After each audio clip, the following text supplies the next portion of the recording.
FancyOrb is one of the most iconic creators the Rust community has ever seen. His rise in popularity has heavily coincided with the events that he runs, most notably Global Warfare. His events are widely seen as the pinnacle of what Rust and gaming can be when you can amass a giant community who can come together and forge brilliant storylines and narratives that truly exhibit people's creativeness. I sat down and played Rust with him for a couple of hours to get his perspective on running these events and his thoughts on Rust in general. Welcome to the Yexom Yarn. This is going to be a good one. I knew this topic was coming up. I have a crazy theory as well. Conspiracy theory, you could say. Hello, FancyOrb. Hello, Mr. Yexom. How you doing? I'm good. How have you been? Today's been a good day, and I'm ready to sit down, have a conversation, and just play Rust with you, buddy. Yep, that's the goal. This is the first video that I'm going to be doing on this channel, so literally just to have a conversation, really. I'm honored, bro. I'm honored I'm the first guest, bro. I'll try to make it good. It felt like a suitable guest to have, considering, Global Warfare 3 is just kind of wrapped up and all that, and, people are generally pretty interested in how it's made and what goes into it, so I thought it'd be a good first guest. Yeah, Global Warfare 3 is our biggest project, so there's so much I could talk about, and yeah, if you ask the questions, I got the answers. I'm very keen to get into it, man. I'm very keen to get into it. Whereabouts are you on the map? You're in the server, yeah? Dude, I'm on the bottom right island. I'm in AA24. I can invite you now. Oh wait, yeah. What's that thing? Yeah, I don't even know. All this has changed. Listen, Yexom, I'm gonna be honest. Here's the thing, man. I don't really play Rust. It's actually been almost a year since I've actually played the game.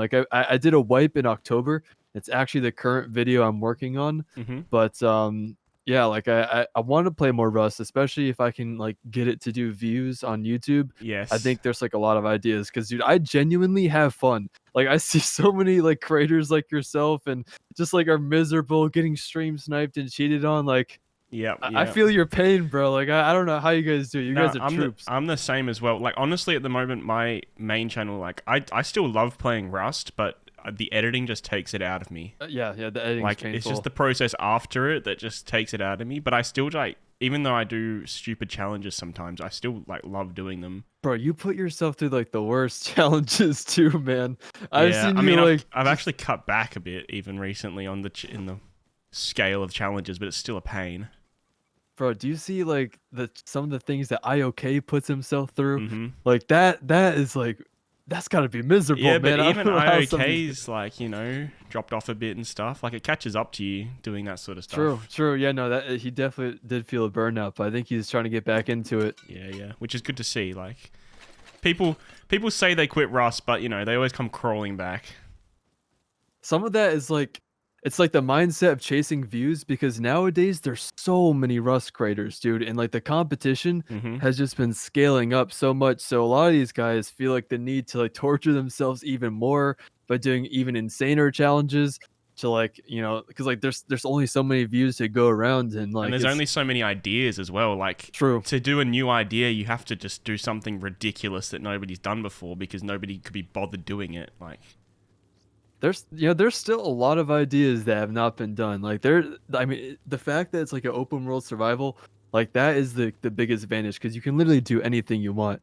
And I think that's where the creativity shines, because then you'll see people do some of the really cool stuff, some really creative things. And also, we're blessed that this game is constantly updating and new things are being added. Even just the jungle recently is a huge update, all that sort of stuff. There's always new stuff being added and new ideas being formed from that. That is what is keeping this game alive. The fact that we have active devs. I would say, oh, hello, there you are. What's up? How are you? Oh, you're looking so cute, man. All right. We don't even need to be next to each other to invite each other to team. I don't even know why you're around here. That's true. I'm not using your rock. I'm sorry. Oh, how dare you? I think we just run around for a bit and then find a base to mess with, and then maybe we just go from there. Okay, yeah, for sure. Yeah. Oh, wait, this guy's using my skin. What the? Yo, that's the Global Warfare. Oh, we gotta raid him, right? No, whoa. Can't raid this guy. Look, he's got the Monstera garage door too, he does man. Too, You're really gonna raid someone supporting Monstera? No, I don't think you can raid anyone supporting Monstera, right? I was gonna say though that the constant updates. Oh wait, hold up. I got a crossbow, bro. I got a mini crossbow. Oh, that All right, thing sucks, I'm gonna defend ourselves. Okay, let's keep going.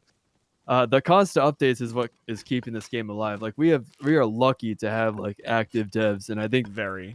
like, dude, a lot of the community does understand how blessed we are. Oh bro. no, dude, they'll like still we give have them it so nice. much shit. Even like I understand sometimes they make questionable decisions and questionable updates, but at the same time, like this game wouldn't be where it's at without. Dude, we get an update every month. Bro, we are spoiled, bro, and then these players treat the devs like shit, man. Like it's horrible. You look at players that play games like, I don't know, like Ark and DayZ, and they're always like, dude, are you kidding? You get an update every month. How can you be having a cry over that? Even if it's a bad update, like just wait a month and maybe you'll get a good one. Because, I mean, people have different gameplay styles and everything, so I guess that's like, there's always updates that aren't tailored to everyone. And then that's when people complain about, it wasn't. Dude, the jungle update was hard to PvP in. Like, okay, don't go PvP there then. Yeah, it's I think the devs are doing good. They're on the right track. Like the game is just growing and growing. Like I think earlier this year we hit like a new like all-time pop without any events, without any twist drops. It was all natty. We're gonna get attacked by a pig, baby. Help. Oh shit! Should I use the arrow? Okay, I'm coming. I'm doing it. Oh, nice. Let's go. The first kill. Okay. I might chop this up. Yep. The only kill. Oh, you got an axe. Okay.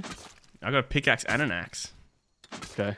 If you got some stone, I can make some more arrows. Alright, I'll find a stone. Look at that. I'm already defending you, man. I'm already carrying you. Look at this. People say FancyOrb can't play Rust, and maybe you can. All right, I'm already saving Yexom out here. Who says that?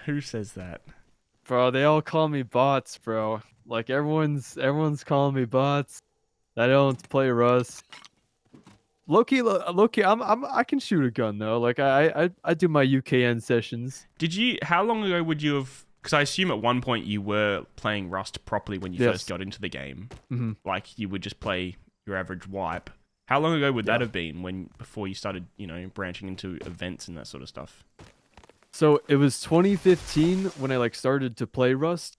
And like I was doing I was doing normal wipes like everyone else. Because you went from you originally first time I saw you was random farming videos, I think. Maybe random farming. No, it would have been it was Odd One Out. Odd One Out. Do you remember that? Yeah. Odd One Out videos. Yes, that's the first time I saw you. I think I was in one actually not long after. So I'm still kind of new gen. Like I'm in that phase where like I'm starting to break out of new gen because like we're just getting like a massive wave of like a bunch of new creators. So, like I would say like I'm in like that middle era. Well, yeah, I think we probably started our content journey at the same time, like similar time, I would say like we're from like that same like freshman class.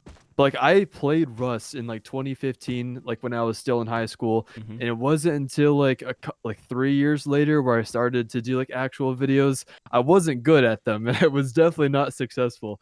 I would say like my success like really took a turn in 2020 when I was doing events, and the one that really blew me up was a series called Odd One Out. And if anyone knows like the Jubilee channel that does like Odd One Outs where it's like 6 people are a gamer, 1 isn't, like Find the Mole, it's like that where we did it in Rust, and that like got me like my first I think like 50k views, and like we snowballed it from there. And then I started to like do new series, and like my strategy was find a series that I can do in Rust, and if it does good in views, I'll make it like into more parts. I'll do a part 1, part 2, 3, 4 until like the views dry out, and then I gotta find a new series. And that's essentially oh shit, dude, we're getting messed up. Oh my god, oh my god. Oh my god. I can't even run anywhere. Where am I supposed to go? God. Where is it? I don't know where it is. It's over there. It's over near water across treatment. the road. We can go this way. Climb the tree with the I'm dead. Oh, I've bled out. Oh no. Oh no.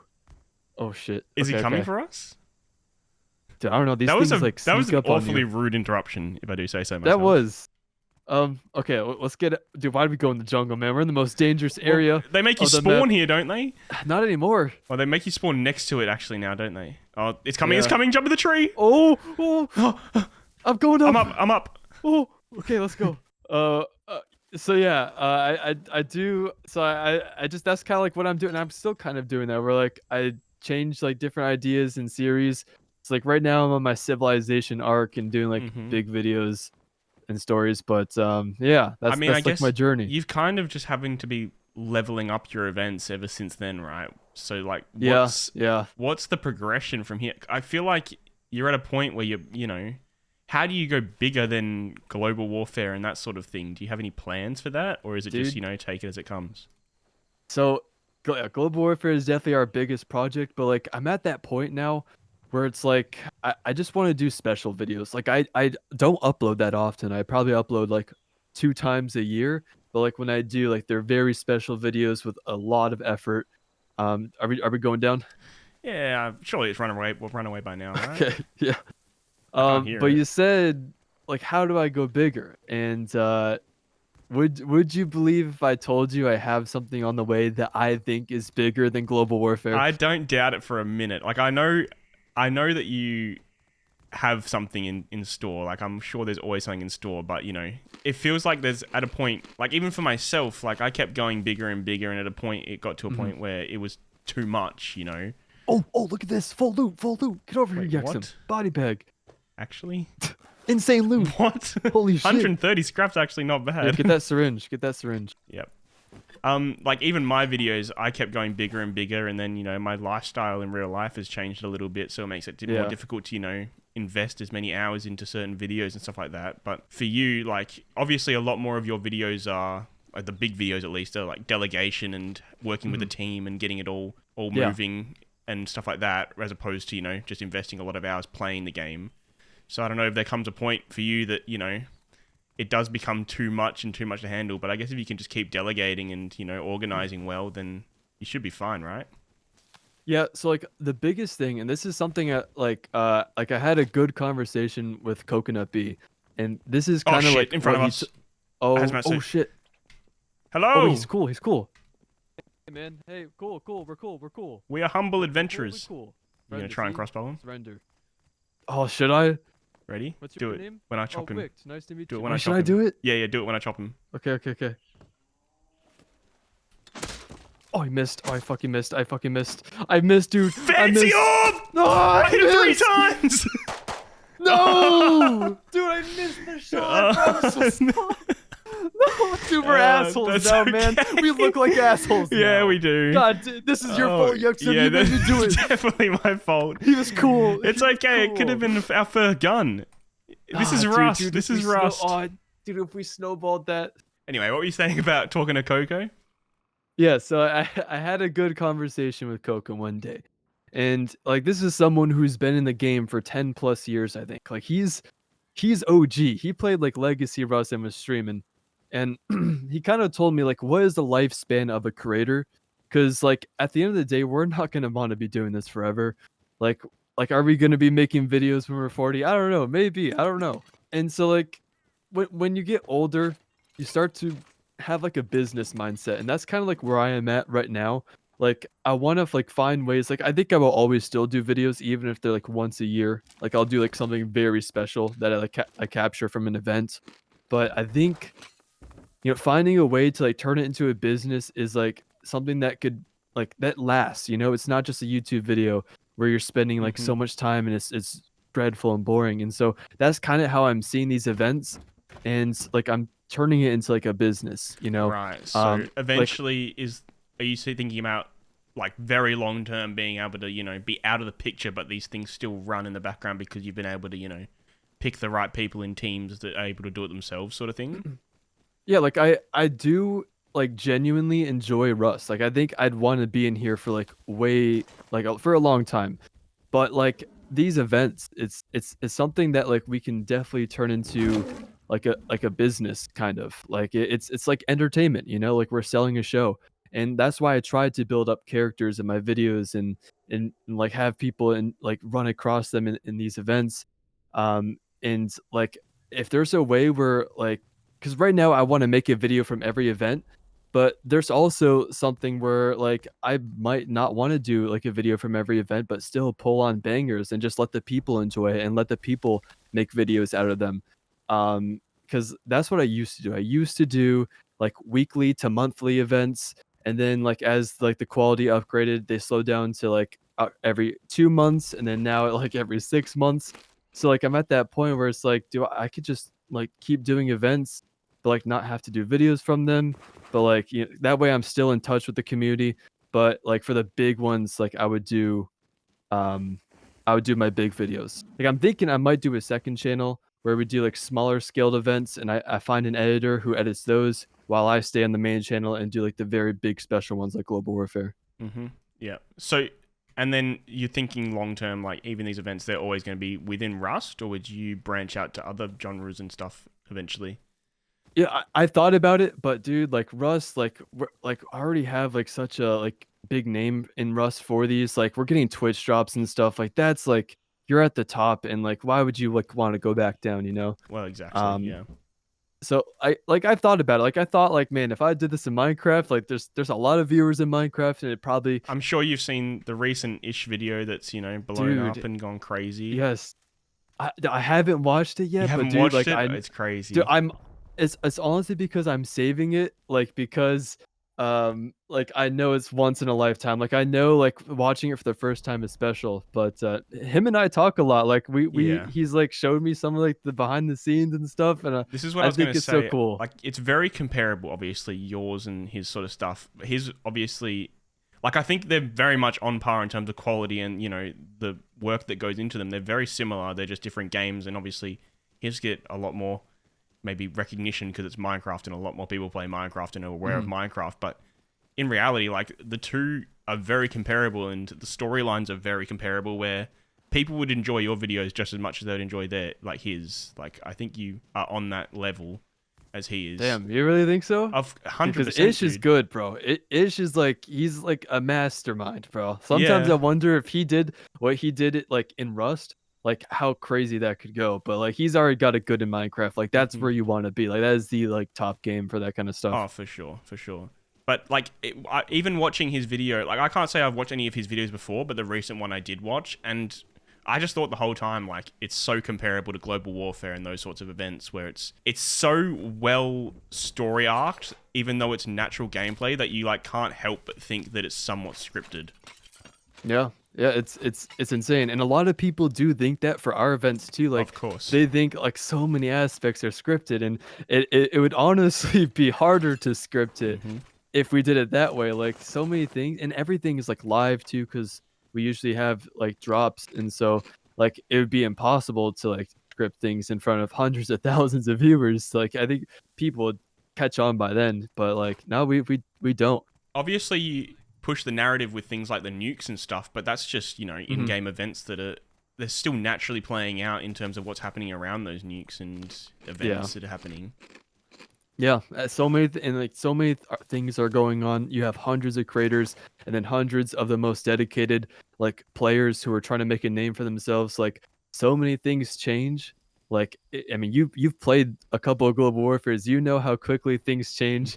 From 1 second you could be chilling, and 5 minutes later you might have 100 people outside raiding you in Australia. Well, Global Warfare 3, I literally woke up one day and I thought, Egypt was one of the biggest groups. Went to sleep one night thinking that they were going to help us raid the next day, and woke up the next morning and suddenly I was raiding them, and it was like, what's going on? Like, in the time I slept, the entire narrative of the world had changed because of one person's decision, which is incredible. So with Global Warfare, I mean, we kind of almost touched on a little bit there with, talking about scripted and people, that sort of thing. Yeah. You do get a bit of controversy with these events. Probably bro. not worth getting controversy for at all. Like, it's ridiculous. Bro. What about, how do you deal personally with like people talking about the fact that, because these are charity events at the end of the day as well, like you're raising money for charity, but people are always, thinking that there's obviously personal gain and motive, which there is, of course. Like your name, you're putting the effort into these events. You're allowed to have personal gain and, get your name out there from them. But how do you deal with people talking about, the money's not actually going to charity, that sort of stuff? Oh, dude, that's the biggest one, man. Listen, Yexom, this is gonna be a good one. Like I knew this topic was coming up, but my God, bro, it's hard sometimes, man. Like I always say it wouldn't be a Rust event without some drama. There's just always drama, bro. But it's so drama many... that's outside of, like, you put so much work into these events, and like I'm not just W glaze. I'm not just glazing, no, but you do, like, at the end of the day you do. That's why no one else does them, because it takes so much work. For people to diminish it just by talking about how you, I don't know, don't actually give the money to charity and that sort of extent, like, it's pretty crazy. It's definitely changed my perspective, like, on the internet, because whenever I see like people say things on Twitter, like for example to XQC or Mr. Beast, like Mr. Beast gets it so much, bro. I don't know how the fuck he like deals with that shit, bro. Because like I only got like I only get a small fraction, a very tiny fraction of compared to like what he goes through. But like I sympathize with that shit, bro, because like it's crazy. Like so many rumors get spread because you're doing things at such a big scale. Like we're able to luckily have a moment of the year where we're in front of the entire community. And yeah, you definitely feel the toxicity of Rust. Like there's so many nasty things that people will say or things taken out of context. For example, people say, "Oh, what's up? Hello, hello." There's a big I think he's solo, but he's rocket rating full AK kit right there right now. So maybe we can get some Eokas or something. Okay. We can get an Eoka. Maybe go to the supermarket and get an Eoka and then try and get him. Yeah. Okay. But yeah, so that's like the biggest thing. Like people always say like we don't that we don't donate the money to charity or something. Like it's everyone knows like the core community, there's a core community and like the outer wide community. And the core community who run the show, who are our players, our most dedicated like players in Rust, like these people like know everything. Like they know we show it publicly on a Tiltify, like where it's impossible for us to take money. They know like we share everything and like are very clear about like our goals and like why we're doing things. How I handle it is like honestly, like sometimes I swear I think to myself like these guys have to be NPCs. They're either rage baiting to try to get some views and clicks, which like, you know, fair game, you know, it's a big event. Go ahead, clickbait it, man. But like then there's you know, the people who actually believe it, and it's just like, man, like you cannot be that closed-minded to like believe even the people that, who bro. are maybe, you know, making it for views and stuff like that, just forcing the opinion, they're still being detrimental to your like character because people believe that. People believe the shit they hear. Yeah. And it's the first impression they've got is someone talking about that. Like even if it's someone of notoriety, people just take their word for it, you know. Because at the end of the day, like people will like their brains will eventually connect. Because like if we were taking like the money, for example, like Face Punch wouldn't be working with us. Like they wouldn't give us like drops over and over, and it's just like, come on, people. Like we have like the stage here that like is granted to us, and like we're able to like to turn into something. Do you think we wouldn't be here if like we were stealing money? Yeah, I think a lot of it stems from, you know, kids as well who don't actually get to play. Kids, but then kids who don't get to play the event because they didn't get through the queue sort of thing. Yeah. Earlier events, especially like this one, obviously had the whitelist system, the recent global warfare, but the older ones, obviously, it was more like, oh, I didn't get into the event, so clearly the world is against me. Like this event must be a scam because I didn't get in, sort of deal. And it's just kids forming their opinion on the fact that they didn't get to be involved.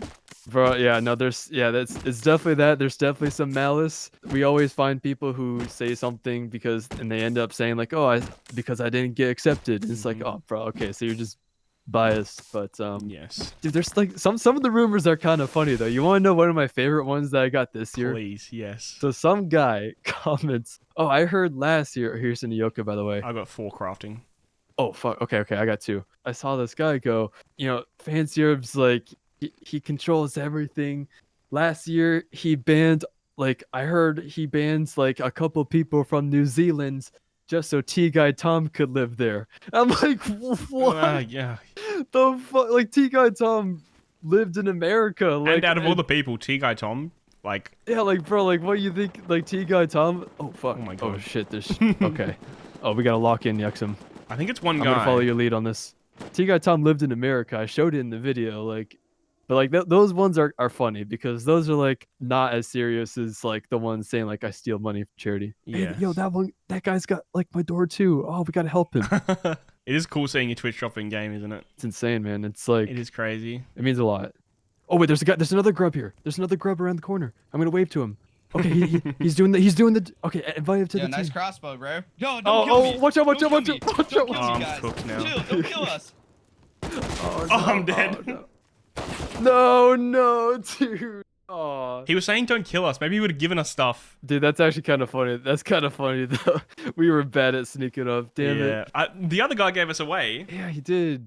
The controversy and stuff is not warranted at all, I don't feel like. I mean, I haven't checked your books, so I don't know, maybe you are stealing from charity. But Bro, hey. but it would be a fucking masterclass scam if you were able to be. I don't even think it'd be like possible at that level. Like I think it would already be obvious like if we were doing it. You still have to, like, you pay people for these events to run as well. Like, you pay for the map to be made, you pay your team. Like, oh yeah, for sure. All that. So like, like the breakdown of it is like we sell VIP and stuff, and we sell kits for the servers, and that's how like we make the money to like afford like our expenses, cover like, you know, and pay people. Like we have like 15 admins that join the event too.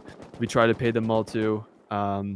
So like people don't understand like there's that aspect. Like we don't donate everything because we do have to cover our expenses and pay our people. The first global warfare we actually did. The first global warfare I actually like fronted everything just because like it was an exciting event. It was the first one, and like we donated like 47k. Like everything we made like was donated, and like I lost so much money from like the map and stuff.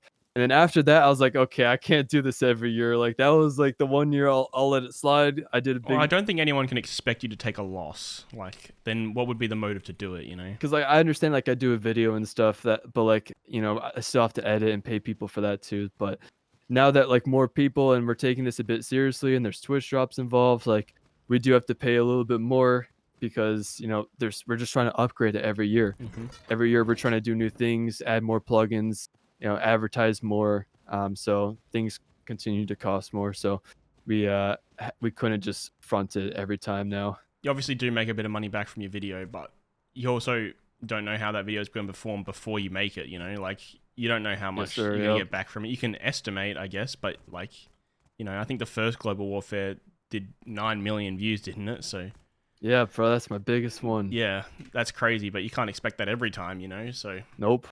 It's hard to estimate how much you'll make back from it, and that's the only way you're making money back. Then, yeah, and we're spending like, and I edit my own videos like on my main channel, like I do it all, and so like I'm spending. It usually takes 3 to 4 months to make those videos, so like if 3 to 4 months goes by and like the video doesn't hit, like I'm fucked, bro. I'm fucked. Well, exactly. You're taking a gamble by making it your only you know, video for once every half a year.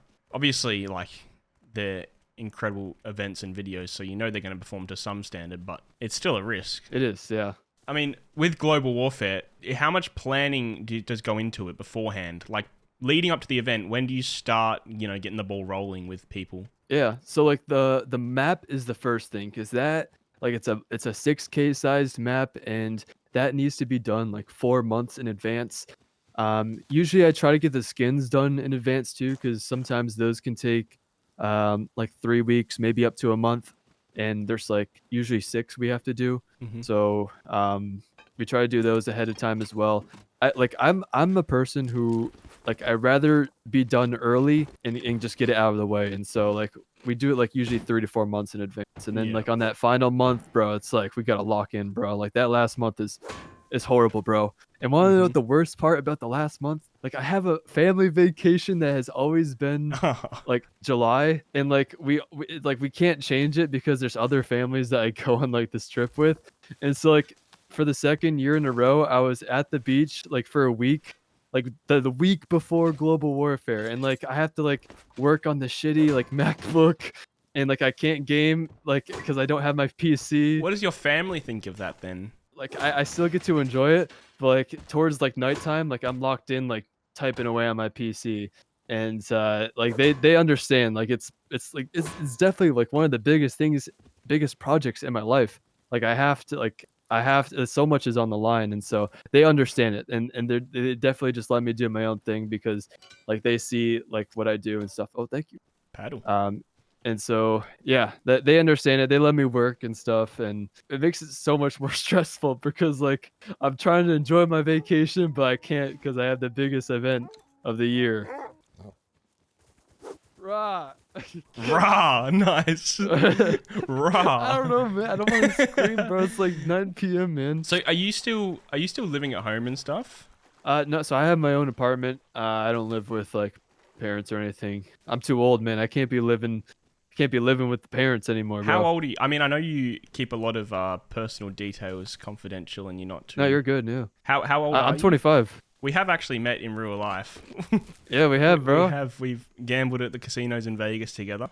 Yep. We've remember what we did on the tennis court? I do remember what we did on the tennis court. I think there's photo evidence of what we did on the tennis court. Yeah, there is. So with Global Warfare, back to the planning and stuff. What's your role? Like, are you literally just delegating to other people? Because obviously you don't know how to make a map yourself. I mean, maybe you do. Right. I don't know. But no. I guess more of your role is literally just delegating work and getting other people to do the work and organizing other people more than anything. Yeah, it's basically running the show, like, telling people, hey, we need this, this, and this, running like the creative ideas behind the map if we want to do a certain thing or take things a certain way. Yeah, like just running like the show basically, like running all the behind the scenes, kind of directing people and stuff. And I feel like that's kind of like what I've been good at. Do you have like a core group of people that you'll talk to about, like you said, creative ideas and, the direction for the event? Like this year you had the 3 different nukes with the 3 different properties and stuff like that. Is that all come up with by yourself, or do you have like a group of people who you are closer with that you talk to about these sorts of things? Usually it's like my ideas, and like I ask my team, because like I can't ask another creator or a player like what they think of the idea, because if we do lock it in, then they have an advantage. So like those are like the things that we do have to like keep quiet about. But usually like I have a good sense, because like I'm thinking about that video. Like I feel like that advantage of knowing what would be good for content definitely helps correlate like what would be good for the event. Yeah. So we do have like that one advantage. You've been doing it long enough now that you know it works. Yep. How do you find your team? So like the adminning team and stuff. How have you come across them? How have you come across these map makers and stuff? Dude, because I imagine a lot of it, the quality of these events is just based on finding the right people for the job. Yeah. And there's people who are better than others, and there's people who would take on your suggestions and what you want, and actually get your vision to life. So how do you find these people? So honestly, like we used to run these events without like an actual admin team, without like a team that knew like how to run servers and stuff. And dude, I'm not gonna lie, it was miserable. Oh, that Scrappy's getting blown up by Sam sides. Oh my god, they nearly blew up. Oh shit. They're on fire. Oh, that's cinema. One more hit, they would have probably blown up. That would have been crazy come up. Sorry. Oh, dude, imagine. No, you're good. That was a good spot. Yeah, so dude, we used to run it without like actual admins and stuff, and I used to just run the show myself. It was bad, bro. What our events first would that 100 have been? Global Warfare or not yet? No, so it was our first 100 player event. It was many years ago, three years ago, when we first did 100 players versus OT. And like I still got like a good video out of it. It was my most viewed video at the time, but it was miserable. Like behind the scenes, there's a lot of things I cut because there was so much lag and stuff. And so OT's like head guy, his name is Raz. He directed me to this Rust Academy owners. The Rust Academy servers. Yep. Their names were Kyle and Nathan. And with them, dude, everything changed, bro. And I will forever be thankful that like they helped me and like started like my channels and or like my videos and made them successful. Like we probably did like 10 to 15 more events, like all millions of views, and like Kyle and Nathan were like the people that helped it, so they get a special shout out. But then they had like other things to focus on, like they had like a business and stuff, and they were kind of like leaving the Rust scene. And so I had to figure out, well, shit, I need like some devs, because Kyle and Nathan were like insane at what they did, but like now I don't have them, so like I'm fucked. So luckily my community manager B George directed me to Rustopia, and so Rustopia helped us do Global Warfare 2. B George clutch. Yeah, B George huge clutch, because he's just in tune with like the admin scene. And in Rustopia are 2 people named Lurk and Len, who are now my separate devs. Like I'm not with Rustopia anymore. They definitely did help us do Global Warfare 2, but we kind of like separated on good terms. And now I'm with Len and Lurk, and now they're running my show. They run Global Warfare 3. It was phenomenal, a much better experience, and they're very talented, just as talented as Kyle and Nathan, and they're extremely, extremely valuable to my team. The only problem is Yexom, and I don't mean to any offense to you as well, because you'll you'll see where I'm going with this. But they're Australian, man. So Yes. so the time difference, like when I get a response back from them, is opposite, bro. Like I'm Eastern Yep. in America, they're Australian. So like Ooh. sometimes the communication is, oh shit. We're definitely soft siding into that. Are we doing this? Unless Okay, it's already okay. open. I mean, Australians do it best though, so you know you've got the right team. True, no, they're fucking legends, bro. I'm making some bags because Yep, if we're I'll gonna make we're a gonna be here couple for a as well. while, right? Yeah, we'll just farm some spears up and then start hitting into one of these Okay. walls. This whole thing's soft sided. Bro, we're about to destroy a noob's life here. Yep. You take this, He's probably a there's a fancy sleeping orb bag. watcher as well, and bro. If we see all the FancyOrb skins in there, man, we can't take it, bro. so how big is the team then? You've got Len and Lurk doing the main admin, you know, stuff. Mm-hmm. How big is the rest of the adminning team? So it's not just them during the events that are tending to people's worries. Yep. So there's 4 main people: myself, Len and Lurk, and then B George. We're kind of like the people at the top running things. And then we have like usually like 15 admins from the community. 15. Yeah. And these are all like experienced admins. Like we go to like pretty much like the most known servers. They kind of know we do this, and we kind of open it up to everyone and say like, hey, if you want to like come help us out, an admin, we'd be extremely grateful if you did. I'm sure people are very keen to get involved in something like that because it's such a unique opportunity. Yes, it is, and dude, I'm so grateful. Like they see it that way because like it's like asking a lot of people for a lot of work. You know, like adminning is like, a thankless job in the first place. You know, it is. To be able to do that sort of thing is good. Like recognition, I guess, that they're, you know, it is, because a lot of them don't get paid, at least not getting paid a lot if they are, and then the shit that they go through. Yeah, like I feel bad sometimes, but like luckily for Global Warfare 3, we were able to pay all of them, and everyone was very happy on that. So I try to do my best. Where like, if you're giving me like your time and like your energy, like I don't want it like you to have to do it for free. Like I always try to like make sure people are compensated, because that's like I don't believe in like free work. There's definitely like you don't areas believe in where slave labor, Fancy? What the hell? Woke, bro. Like, there's You've gone definitely woke. things like like I don't know, like Discord, like helping like with like I guess like admins and Discords, like that'd be hard to pay people like to be a full-time admin and stuff. But like when it comes to like full on like full-time admin stuff in events, that's where it's like, oh my gosh, this is scripted. Bro, they're this is everywhere. Scripted. Who placed these? Who placed these? These are scripted. So if the adminning team is what 15 plus the main guys, or is that including main guys, whichever, that's 15 people that you're running. Then on top of that, you've also got map makers, I guess. Yes, yes. What other delegations do you have to do? There's map makers. There's skin designers.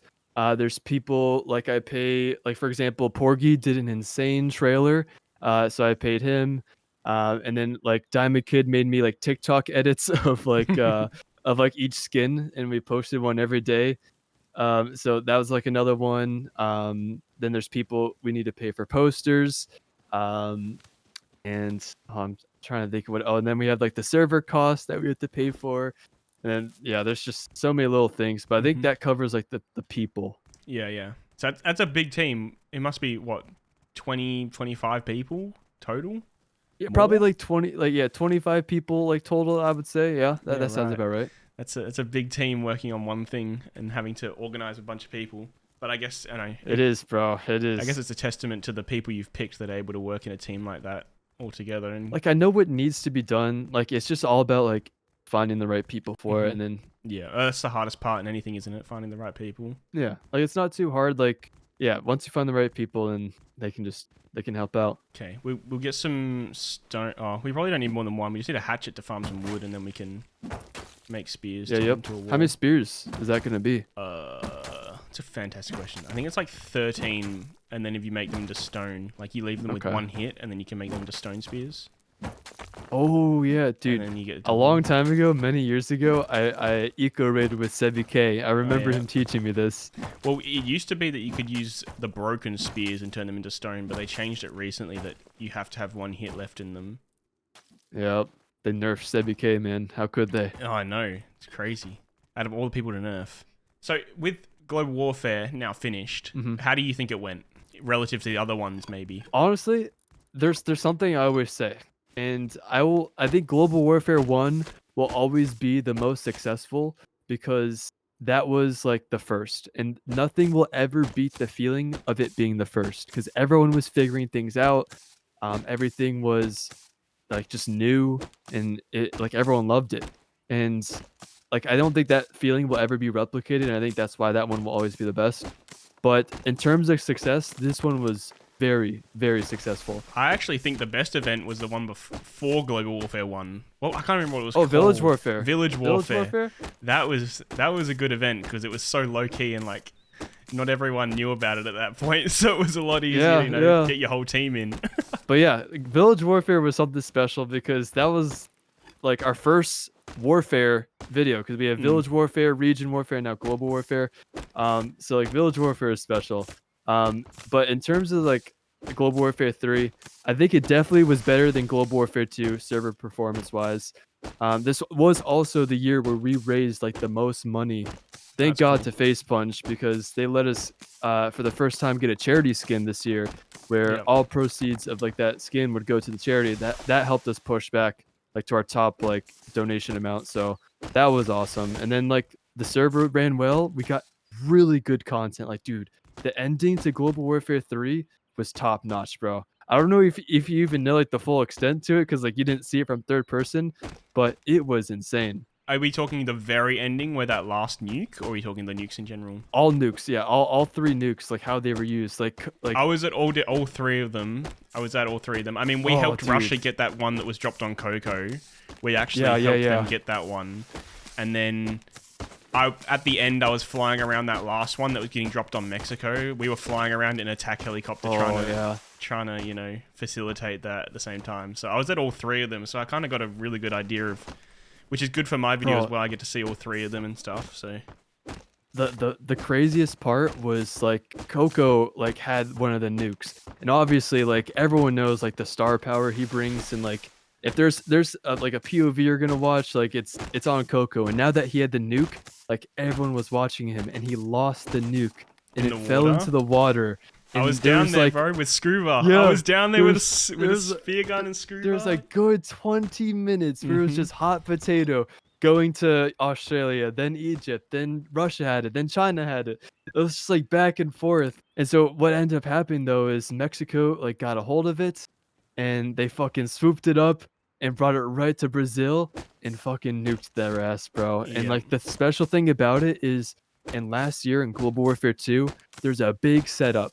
That like where I basically set it up where like Mexico and Brazil would be like big enemies for Global Warfare 3, kind of like alley hooping them to like make good content and follow like a long-term story. And that's exactly what happened. Their storyline continued this year, and Mexico nuked Brazil. But then like 20 minutes later, Brazil nuked Mexico. I'm surprised Brazil got that nuke out, to be honest. I thought they were gonna be cooked once they got nuked, but they managed to get it out somehow. Yeah, it was insane because everyone knew at that point, get to fucking Brazil and fight for that nuke because you can only travel with that on foot. So are you happy with people continuing like story arcs from previous events? Like, you happy to have preconceived like enemies and stuff? Before we go into that, which wall are we hitting? I don't know. I'm gonna go on the roof and okay. Should I boost you? Roof, I think. Yeah, I'm gonna building plan here real quick. Can you boost me here? There might be a jump up somewhere. I think we go this corner here. Where I'm standing. I'll follow your lead. I think the long-term storytelling is what makes it special because that's what makes like other events like Twitch Rivals good. Like people watch Twitch Rivals because they know like Spain and Coco are gonna beef, and it's like that kind of like energy I want to bring. But like I'm at that point where it's like we've done 3. And like I've wrapped up all these storylines that like lasted. I'm kind of thinking of making these into trilogies. Like how Star Wars like has like 3 episodes, like, and that's a trilogy. Like 4, 5, and 6, or 1, 2, and 3 for the prequels, or God forbid if you're a Disney Star Wars fan, I don't even count this, but like 7, 8, 9. I recently just watched all the Star Wars and I watched 7, 8, 9 for the first time. Bro, listen, if you're, I don't know if you understand the controversy behind the sequels. That's a whole other topic, bro. Don't even get me started. Don't let your spears break, by the way. Keep one hit in them. Oh, okay, my bad, I accidentally Okay, I broke got one you. as well. But yeah, so that's like what I'm thinking is that like we've done 3 global warfares. That's like a trilogy. I wrapped up the storylines, and now like that we're entering on number 4, like I think everyone just plays new characters. Like there is no like previous storylines. A lot of people retired actually. Like the Well, UN, who UN's was like done, a aren't huge, they? Yeah. yeah, the UN was like done, and I recommended them to do that because like I'm kind of telling people like we want every year to feel new. And so if you've played like a character for more than 2 years, like you probably want to find a way to wrap it up because like it's good. You want to do something new and experience like new characters. Um, so I think for 4, I think we're looking at new characters, new storylines, new everything. Like throw out everything like from last year. Like there's no like lore. Like we keep it in trilogies, you know? The thing is, people bring in their outside, and even just nations in general. Like, it's not even people who have beef. It's literally just because people are playing as their own nation and their home nation that they have beef with each other. I mean, obviously, you mentioned that, like, Brazil and stuff, those guys had beef with Coco from previous Twitch rivals and stuff.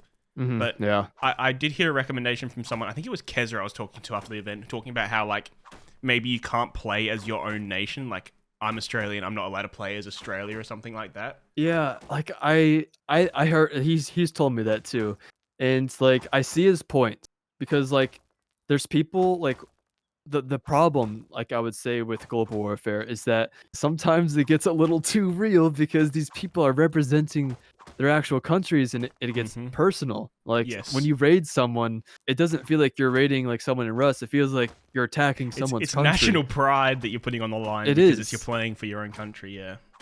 It is. And so like there's definitely a sense of like personal like feeling to it. And like this year we saw a lot of it. Like it was getting like cuz like some people from the Latin community came in, and obviously Coco's history with them kind of like it kind of shined a few times in this event. And so it's starting to go that way, but like I think that's like the concept. Like it wouldn't be right from someone for me to tell Brazil, hey, you can't play in Brazil, because like You also don't want to go too far and dictate what people can do, because then people will lose interest in being able to do their... yeah. Like, people want to have their creative freedom still. Yeah, the fun like part and special part about global warfare is that we give the creative freedom up to you. You do whatever you want. Well, not whatever you want, but like you get the point. You can play however you want and play what character you want, whether you want to be a hero or villain. And so like it just wouldn't feel right. And it would be like backwards. Like for example, if all the Russian players played as America, you know, like it just Yeah. it just wouldn't it just feels wrong, you know? Like Yeah. it feels the special thing is if you can roleplay as another country where it's not your country but it's like fun Without being racist. yeah yeah, of course, but like that's what like is gonna bring a good character. For example, the one of the best characters we had this year was China. And like there's a Chinese player named Slime. He's from China, and he or well I think he's a Chinese like background, but like he's from America. He speaks like fluent English, but he's like part Chinese, and so he can actually speak Chinese. And he had a bunch of people on his team, and these guys were like from all over the world. They were like Americans, Europeans, but like they were all representing China. And they had such star power in this event and got like so many viral clips on TikTok, doing millions of views because like Slime was just being hilarious, yelling through a microphone in Chinese, and they're like role playing as like Chinese workers doing farming and working hard. And there's this drone clip that like Coco got that like is doing like so many views too. And it's like special things like that where if you can role play as like a country and just make it look good, that's people, you won't take it personally, you will have a lot more fun. And that's what Egypt did this year too. Like they role played as Egypt, like they weren't actually Egyptian, but like they were able to like bring that vibe to it, you know, with the pyramids and like, you know, golden armor. And it's really cool to see new characters like that. Yeah, I guess it's just the battle of encouraging people to do that, because obviously you have people from various different backgrounds in terms of content creation, but also players, where you have people who are very much PvP focused and not as you know, into the role playing side of things and pushing a story. So it's whether you can. Fuck no! This is even metal on the roof, and we can't even go up there. Bro, this guy baited us. He knew we were gonna go in here and say put metal. There's a window, right? There's a window around here. Oh, okay. There's a chest in there. We can hit this side right here. We can break this wall. Wait, can we? So, but I mean, like I was saying, you have people who have different game styles, I guess. Yes. So obviously, you know. Oh yeah, we can definitely get this one. You can talk about how, you know, Egypt and that are very good at, you know, playing their role and stuff. But there's also, you've also somehow got to, if you are doing that trilogy thing where you're trying to get people to play different roles and stuff, how do you, I think you're hitting the wood, no? Yeah. Okay, there we go. I think I'm getting it now. Without telling people how to play, how do you know, build those stories when people don't want to play like that? Yeah, it's tough because like, yeah, there's a lot of those like, because everyone's has different content, you know, like we have the PvP guys and, you know, their content is, you know, PvPing and chatting out and just in like some like this environment where like there's massive teams, like that's good for them. We did get some complaints this year because like there's so many cracked players now and there's a lot of cracked creators. And so there's a lot of them in this year farming so many clips. And so that's like myself one thing included, I have to I'm cracked. yeah, right.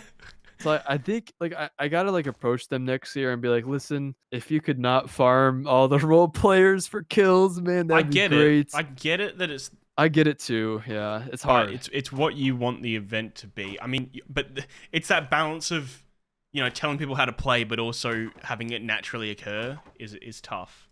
I don't think it's like a bad thing to like let some know, hey, like, do you think you could PvP a little less, like try to roleplay and stuff, or like get involved with the story? Because like just asking them that, because like they know what they're doing, and sometimes it's malicious, sometimes it's not. But even myself, like we had wieners on our island, and like even myself, I feel like I didn't roleplay that enough. Like we had beef with them, and I feel like I could have done better roleplaying it. But we still had our, you know, back and forth beef rather than just running to random places and fighting and raiding other people. Like we still had our back and forth, even if we didn't necessarily roleplay it as well as we could have. And there's a big difference there. And this is, by the way, I think I got to farm for trees again. Do you have extra wood? No, I just crafted it all. I'm crafting stone spears now. But I think there's like a big difference between two things. There's a big difference between roleplay and storyline, because I see those as two separate things. For our events, I don't like. I like to use the word storyline better because that's what we strive for. Yeah. Not you know, roleplay, because like roleplay is like, you know, hotels and stuff, but like in order to get those stories and like for something to follow, like there needs to be action and stuff. And so like, that's why in your case, like fighting with the wieners, yeah, sure, that's not exactly role playing, but that still like helped a storyline, and that's like what we're trying to capture and put in these videos. And so like, that's like what people should prioritize, and it's very hard, and it's honestly a skill, like understanding what storyline is and like what to do in certain situations, what not to do, how to like escalate things. Like those are all things you have to keep in mind. It's something very hard to understand, and that's what we're trying to push in these events, and slowly people are starting to figure it out. Like there's a lot of smaller creators in our events who are getting so much screen time because they understand that's what we're looking for here, and we're kind of developing this inner community in the Rust community who understands storylines and just wants to put on good ass like role play events. And some like it's a hard skill to understand, and some people like just aren't interested or just don't fully understand it, but that's kind of like what we're trying to do. Yeah, it is tough trying to get people to play. It's not necessarily how you want them to play, but getting everyone to cooperate and push a story is obviously the most difficult thing. But I think it does naturally happen, and it always has naturally occurred. I mean, it's just Rust in general where storylines naturally occur. Like anyone's normal wipes has a storyline. I think what helps the most is like you have all these creators, like hundreds of creators in one area. Like you're going to start to feel a direction of where things are going because thankfully these creators know how to like lead that charge and like, you know, push people, and then the players will follow it because they know this is like the biggest like event where you can get involved, and like they know the opportunity, like people see it. Even for like us, we got raided by the entire world, and I was not expecting that to happen at all. But yeah, bro, congrats, man, that was huge. Winnie and his group facilitated that just because, you know, Winnie had the, you know, ability to band all those teams together and come at us. But that's like the power of a creator and the ability to get people to move in a direction 100%. to force a story. Not even force a story, but 100%. continue a story. Yeah, it requires both sides to work. By the way, I'm gonna go farm some trees. All right, we might. But like, Actually, no. You take these spears. We might be able to get in with what we've got. okay, like going off that, like it takes two to tango. Like you need both sides to understand. Like you're here for like more than just rust and PvP and winning. Like, oh fuck. They didn't. Oh, Oh, he turned around. The guy at the front turned around. Oh fuck. Oh no, is that mini gonna turn Stand around? very still. No, they're gone. Oh, it's landing. Wait, they might look over that hill. Honestly, should We're we back almost up in. a We're little almost bit? in. We're almost in. Nah, I reckon we're good. But yeah, so like it requires like, oh, let's go, let's get in fast. Come on, please give us loot. Please Come give us loot. on. Oh my gosh. Oh my god! Oh shit! Oh, come What over the? here. What? Look at this one. What's in your box? What's in your box? We There's gotta a go fast gun. if those guys come over. 50 Okay, high take that qual. gun. I got 2 insin bullets. Oh my god! Wait. Okay, we're kind of loaded now. Yex. Yeah, wow. I did not expect there to be that much in there. That was huge. All right, sweet. Now we got something to snowball with. Yes, we do. Dude, I thought there'd be nothing in there.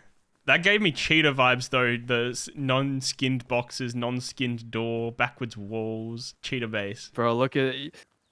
Rust players are always sus of a cheater. I mean, is it actually that bad? Is cheating actually? Because I don't play No. Rust. Like, I don't see what you do. I feel like I get flack for this, but I actually don't think it is.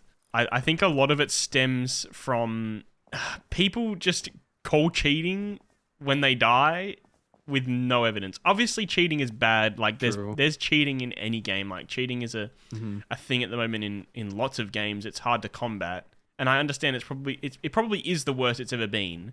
But like, I don't run into cheaters that often, and I have this argument with my Twitch chat a lot where it's like, someone was saying the other day or a couple weeks ago now, it was like, oh, but cheaters can ruin your wipe, and like they do ruin your wipe. That's the big thing, is that cheaters can ruin so many hours of work in this game. Yep. Just from, one incident where you're doing a raid, which could be like the pinnacle of your wipe, and you get cheated on and that's it. And then obviously you have this negative experience for your whole wipe because of one cheater. Yeah. So I guess that's kind of where I think it stems from, is that cheating is so significant. Like, it can be so detrimental in this game just because of how much time is invested into potentially one thing that you're doing. But also, the average player who is playing the game, I feel like is not being cheated on that regularly. But the creators that are playing it really push the narrative that every time they die, they're getting cheated on, because people just call cheats every time they die. No, bro, I see it. Like in Global Warfare, we like screen everyone to see if they have any like cheating bans or like any bans on any servers. But like, dude, there's so many reports like that. If people say this guy's cheating, and like, that's just like the instant mindset. And I get it. I guess there's like a little bit of trauma, because once you do actually get cheated on, like you start to like just call out bullshit on everyone. Do you play on premium servers too? Is that why you see it less? I think, ever since they've come out, I've played premium servers. And I think it certainly has helped, and I think that's the general consensus, is that it's helped, and I'm glad it does, because, Facepunch get called out for doing something to combat cheating, and then they get called out because, oh, you just want to make money from it, sort of thing. Bro, yeah, like not really fair to them, but I think the premium servers have genuinely helped, and you don't see as many cheaters. But again, like, a paywall is not necessarily also a good solution. I understand it does help, but not everyone wants to spend I think it's like a $15. short-term like way to solve, or like at least help the issue. Yeah. Because like, I mean, to actually figure out cheating, like even like bigger games with like way more market value, like CS2, there's still like insane cheating on the highest levels. Like people who have 20k elo still getting cheated on, and it's like nothing. So if they can't figure it out, then like it's probably going to be a while until like Rust can figure it out. Oh, exactly. Especially like they talk about the way that the game's built now, on the engine it's built on, and how it's difficult for them to do much about. I don't know. Like, you look about Valorant's anti-cheat system and stuff like that. Like, I don't really know the ins and outs of anti-cheat systems. I'll be the first to admit that, but the devs are doing what they can, and people don't seem to appreciate that. People are always going with the narrative that they make money from these cheaters buying new accounts and stuff like that. Dude, so they have an incentive to allow people to cheat, but it's definitely more detrimental to their game for people to be cheating because it's a negative experience and it's negative press at the end of the day. It drives people away. It does not make sense, you know? I can't imagine jumping on this game for the first time now and spending how much, I don't know how much it costs, $50 more, whatever it costs at the moment, and jumping on and then realizing to play the servers that don't have the cheaters on it, I have to spend $15 more just to play those servers. Like, dude, I don't even think it's like that bad because you can buy a DLC, like or like even like a camo, like yeah, but if you've never played the game before kit, and you're jumping on and you then realize you have to spend more money, I see that point. You don't know if you're going to like this game yet. And I mean, Rust takes a lot of time to invest it to then realize you like it because you don't get off spawn beach for the first 100 hours. Yeah, it's like, rough. It's rough. I can't imagine jumping onto this game now and then realizing that I have to spend more money to then avoid the cheaters. But it's also, I'm not saying it's a bad thing that they've done, but I don't think it's a long-term solution. And I'm not going to say that I know what the long-term solution is. That's difficult to deal with, and that's why it's, you know, they need to make these band-aid solutions of premium servers and stuff. But yeah, I don't see nearly as many cheaters as people would like you to believe, I think. That's good. I mean, that's like a starting point. It'll be interesting to see where they take it. And I know that it's definitely on their to-do list. You know, I mean, Alistair has publicly said it on like Twitter before, so we'll see what they have to do. You know, but they need to be transparent, but at the same time, more transparency makes it easier for the cheaters to know how to combat what they're doing. Yeah, it's just they can't reveal all the cards, and it's always going to be a thing. Like, it's always going to be a battle, no matter what they do. They're never going to get rid of all the cheaters. Like, it's wishful thinking. I'm crafting a lot of ammo here. Sweet. Oh, hell yeah, good shit, bro. Do you see much cheating on your events? I know you know have these whitelists and stuff now, and you scope out every player. Do you get many people on like Global Warfare and stuff that you have to ban from cheating? So in the past, we've like, our events have always been open events where anyone could join the server, but like there was just always a massive queue. Like, I'm talking like the queue would start in like the 1,400 mark when we open our event. And so like when someone watches like the event on Twitch, it's impossible for them to get in because like they have to wait through a 1,000-player queue. But in those events, a couple of people have snuck in, but like, you know, we have like so many admins, we usually take care of them.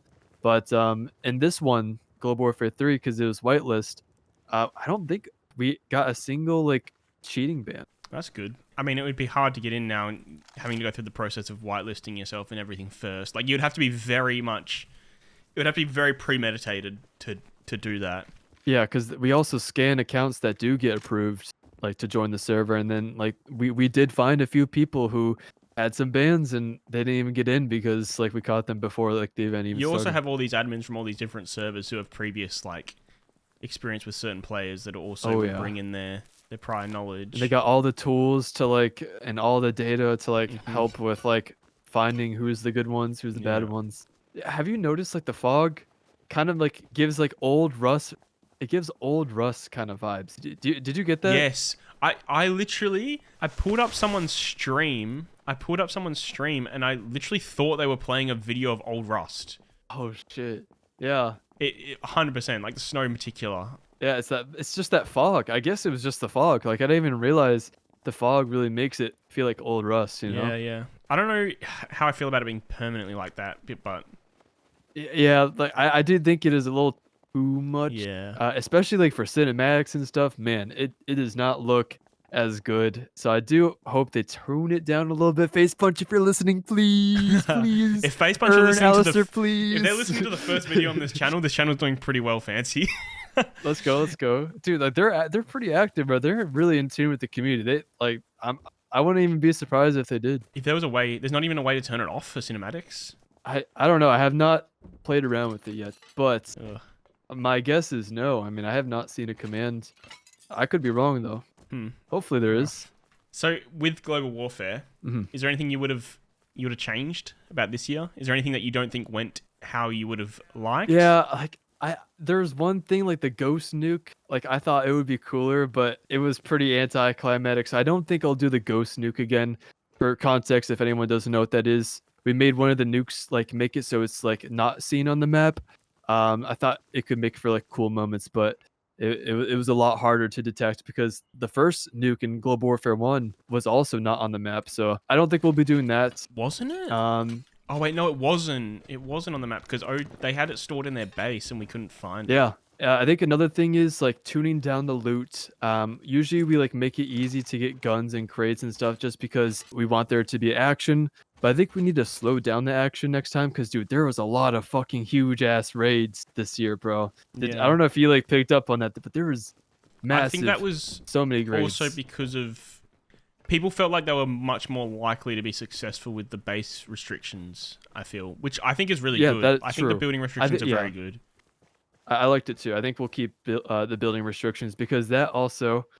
Wow, look at these. We could just doors. go around and like count how many bases have FancyOrb doors on them. Base restrictions were good. We'll keep that. Yeah, definitely. Because that also helped with like the lag. Because in Global Warfare 2, it was so laggy because we didn't have like a base rule.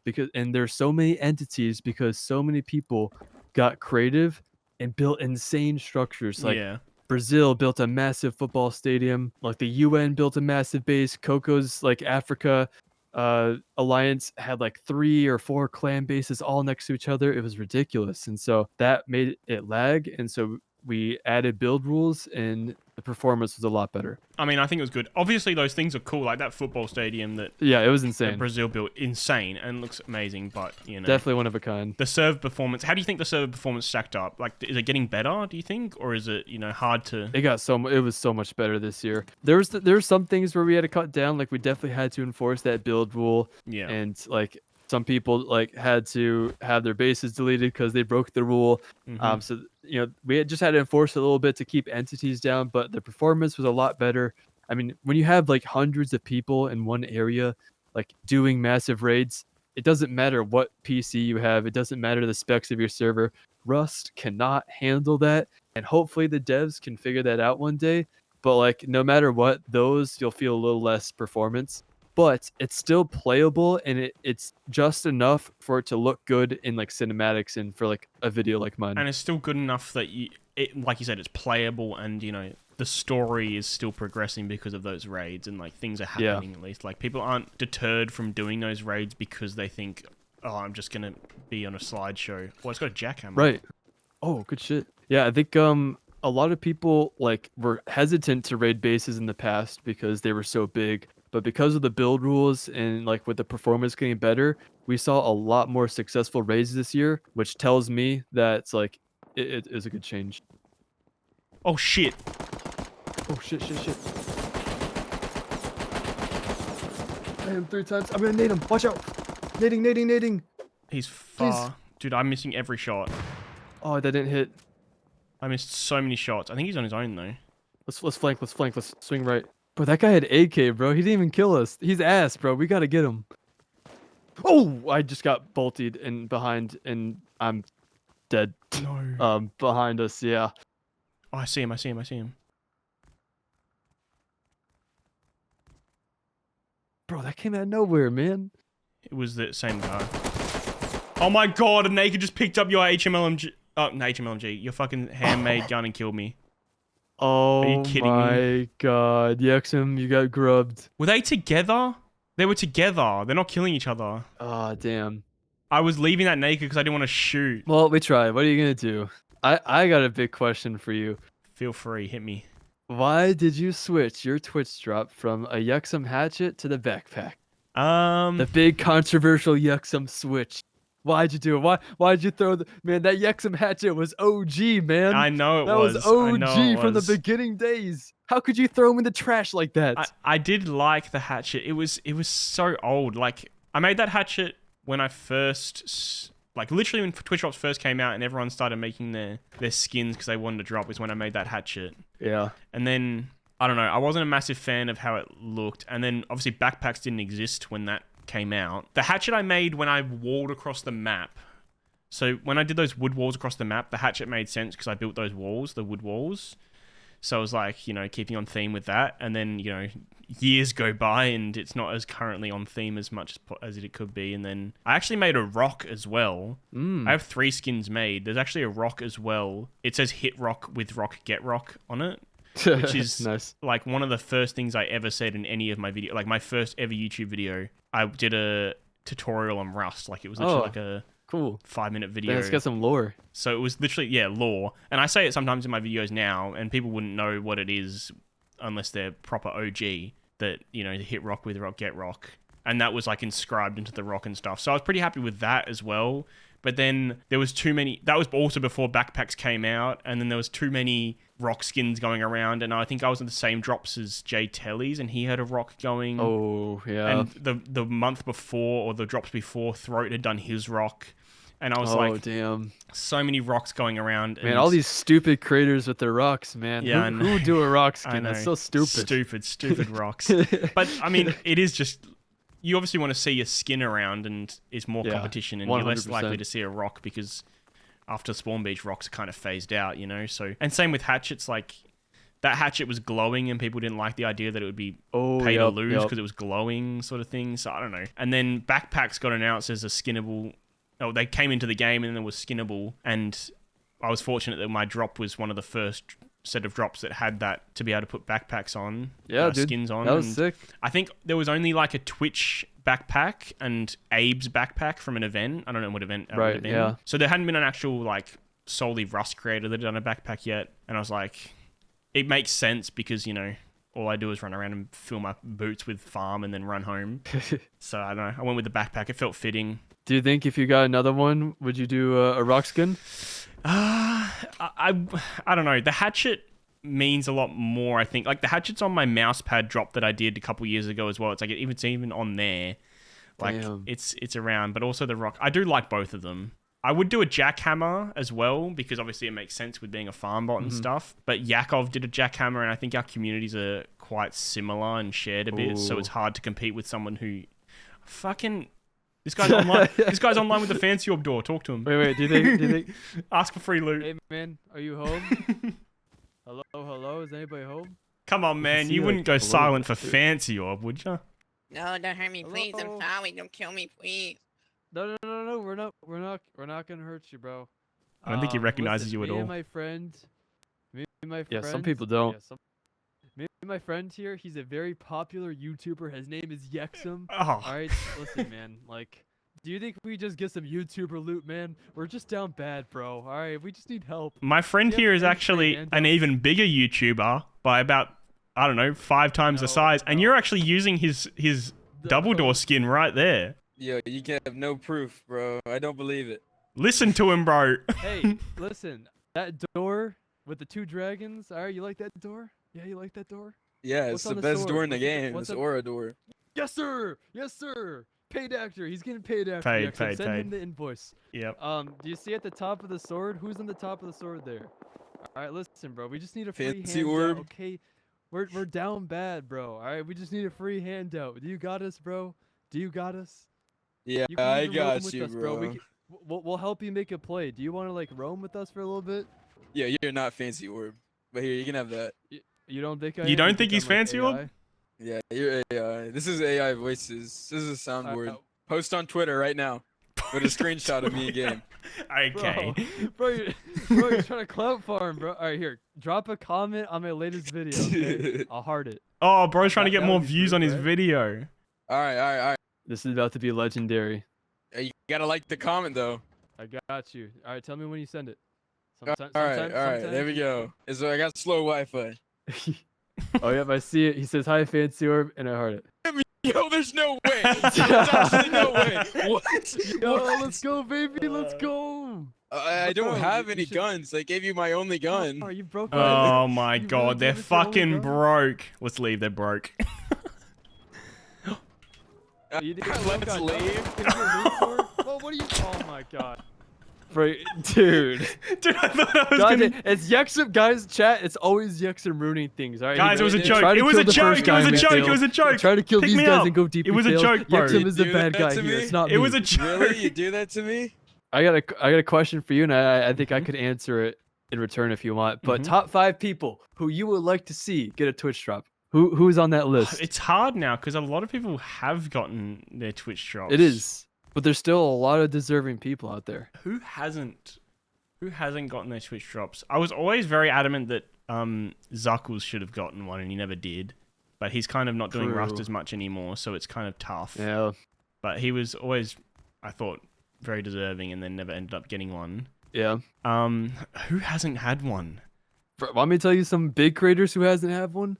I'm shocked that like, well, I know Stimpy doesn't have one because he wants to do like a dick. Yeah. Stimpy wants to do something they didn't let him. Yeah, Face Punch doesn't let him, and I think he doesn't really care, to be honest. Stevie doesn't have one. Yeah, But Stevie's the big one. I don't think Stevie has one either, bro.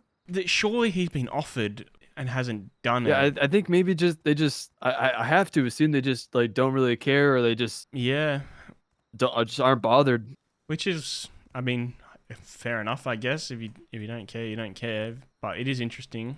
I know Rainbirds and Chrissy, they've been in for a while. Rainbirds, Carnage. Dude. Rainbirds has a really cool bear rug skin. Yeah, the bat. Yeah. Yeah. That's another one. Yeah, now you say them. I know. Yeah, I know Carnage. He's like been. Oh wait, Decayed Base. Bear. There's some Jack Shepherd. That would be a cool one. Like he's starting to get up there. I think it's good and it's incredible that they're like able to like give a lot of these people like skins. Like it's the fact like that they're still doing them. True. I lost hope a little bit for mine before I got mine. I mean, mine wasn't that Same, long bro. ago. I did too, bro. But I'm surprised they're still going with it all. You had to be patient back in the day because I think it took me like 2 or 3 years to get accepted. Mm-hmm. But like when I got that message from Earn, bro. And now you've got like 20 dude. or something. Yeah. But dude, like it's definitely special. I got the message from Earn on my birthday. Oh, dude, that's insane, bro. Which was crazy. Yeah, I was actually like what away a traveling. Great birthday present. Want to hear like a take, and I want to know if you agree on this. It's like a Rust take, and this is something I thought about, but I don't think Rust has their tilted towers just yet. And let me explain what I mean by that. Interesting. Yeah. In Fortnite, everyone knows tilted towers. You go there, and that's where shit like goes down. Like everyone says, let's drop tilted towers, right? Like, and it's like the most like common. Well, do they still say that? I haven't played Fortnite in about 8 years, so is tilted towers still exist? I mean, I still people like will know like when that still know like, what phrase it is, is said, you know. But like, I don't think Rust has that one monument where it's like, yo, let's just go there. And I think like a cool monument that like could be like that tilted tower is like some kind of like massive like IKEA or grocery store. Something that has like multiple departments. Like let's say for a grocery store, for example, you have like the meat department.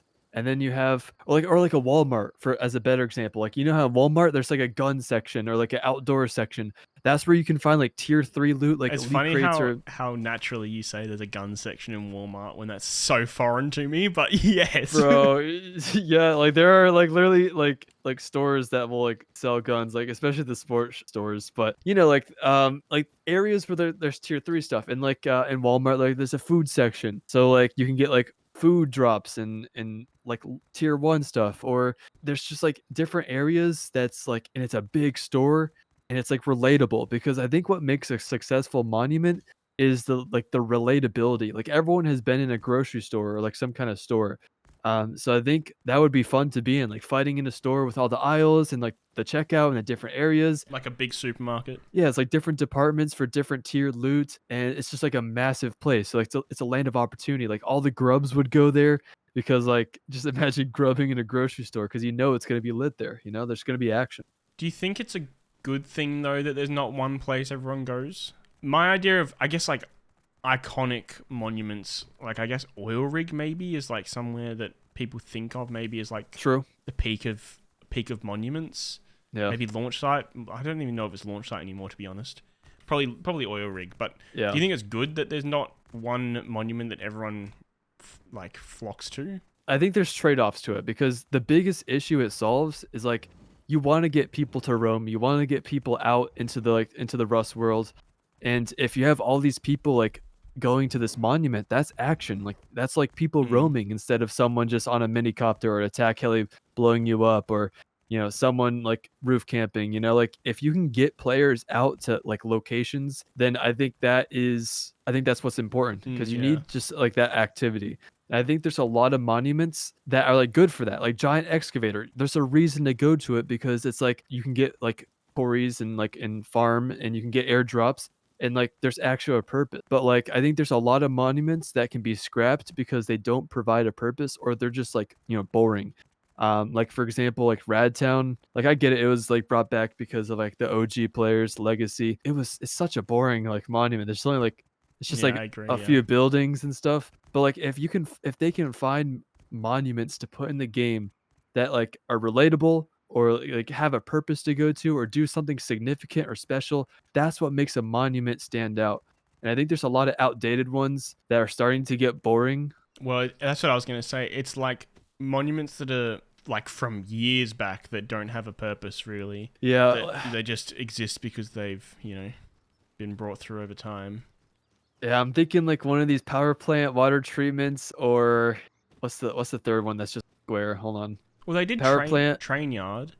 Train yard, They yeah. tried with train yard. They tried to do Yeah, like no, the thing where you yeah. can pull the train up, I and like stuff, what they did with which is a that. good idea. Like that's great. Yeah. And like I've always thought that maybe airfield they could make it. That's where you buy helis from, as opposed to Bro, yes. bandit Like camp. I think if they add a purpose to these, it just like you don't even need to fully scrap it. Like if you just renovate it a little bit and make it a refreshing feeling, you'll have so many people going to that. Like we don't like need to keep adding boring monuments. If we're adding a new monument, have like a good goal or purpose behind it. Yeah, I get that for sure. And I think we're due for like a big one.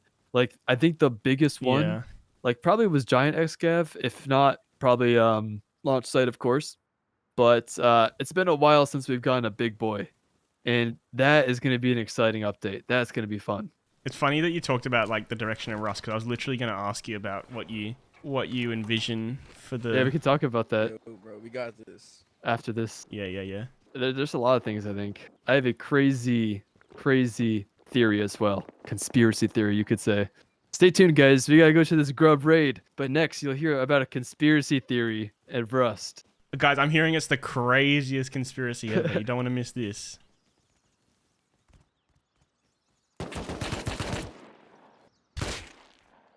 Anyways, do you want to? What was the? You said the direction of Rust, or Yeah. what was the question? I'll let you.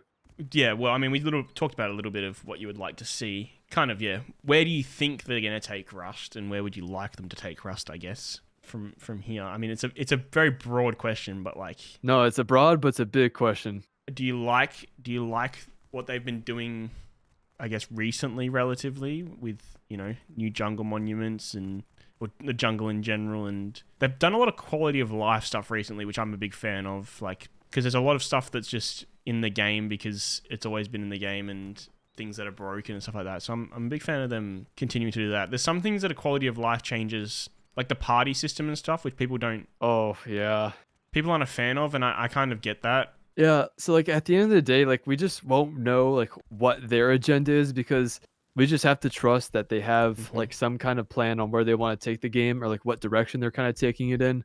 But oh my fucking god, there's a goddamn bear. There's definitely a few things that like are like, damn, like how come they did that? Like for example, like the party spawn thing. I guess they're trying to like pivot towards like more of a clan playing, like with large group playing like gameplay. And like this is something like Coco says every one of our events is, if they're going towards that avenue, they need to like make the performance a little bit better, because like when we have those hundreds of players in one raid in those events, like if that's what they're trying to go for and lean towards, then things need to start being changed that way. But I think they're going in a good direction. They've had some insane updates this year, like the jungle, the tier 1 like medieval stuff, and like a lot of other cool things. And I definitely think they do listen to the community. That's one thing. Like if there's something that is actually bad, like they will revert it. I think they've done it like that a few times. I can't remember a specific example, but I know they have reverted things because of community feedback. So, but they don't do it on everything. They did something recently where they reverted it because I can't remember what it was. I swear there was something recently that they were going to do, and then they didn't because everyone... I know that there's like a revert with the SKS at one point. I know that there was the like... SKS. I feel like, I mean, even the jungle, like people were pretty vocal about the fact that it was too large and spawn beach and stuff, and they went backwards on that, which is good. Yeah. I do have a theory though on what like I think they're doing, but like I could be totally wrong. Like this is just like a crazy theory. Just because like I'm just like a fan of the product, the game, and so like I just try to see like where they'll take things. You want to hear this theory? I do want to hear this theory. You're building me up. I need to hear it. Okay. So this could be crazy. So do you remember like a while back, Unity, or like where they're gonna like increase prices and like the devs would have to pay for it? Do you remember that? Yep. It was a big scandal. So like a lot of like developers like of huge games like Valorant, I think, Rust, like they're all like speaking up about this, and eventually Unity backed down.